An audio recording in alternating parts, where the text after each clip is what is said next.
di pesca abbiamo messo giù l'ancora che ci tiene fermi nel punto dove abbiamo prestabilito di pescare. Adesso mettiamo fuori l'attrezzatura, il tubo che manda l'acqua, mettiamo fuori il ferro, ci prepariamo insomma.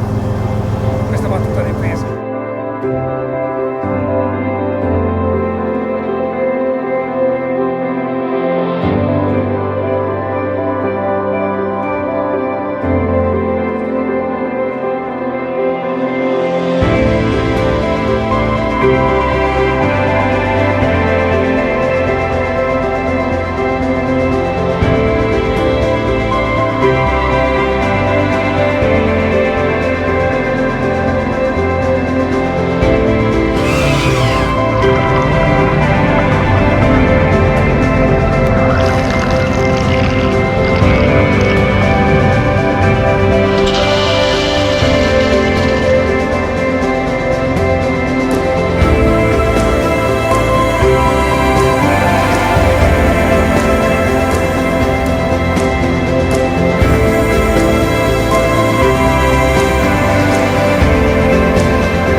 Qui siamo a 8 miglia dalla costa, in un fondale attorno ai 20 metri di profondità circa, in un vecchio litorale di 10.000 anni, un vecchio litorale che l'ultima era glaciale era di fatto il litorale che era la linea di costa.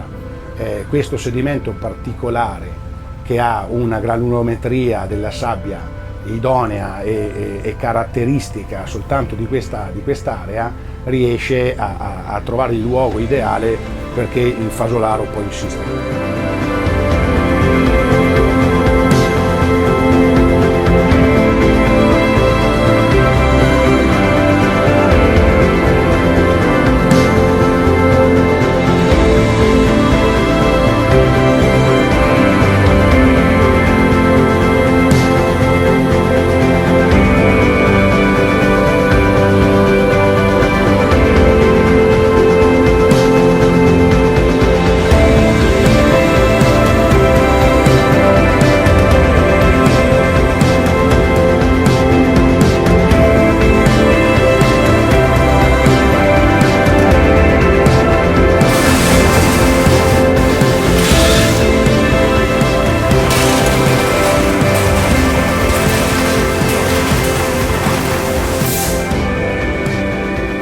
Quello che facciamo noi è uscire sul venduto, abbiamo dei partner commerciali che ci garantiscono la vendita capillare in tutto il territorio nazionale, loro la sera prima ci ordinano il quantitativo per il giorno seguente e noi facciamo uscire le barche solo sul quantitativo venduto. Questo ci permette di organizzare meglio la pesca in autotutela, quindi sfruttare meno il mare, fare meno uscite in mare perché facciamo ruotare le barche e quindi meno inquinamento.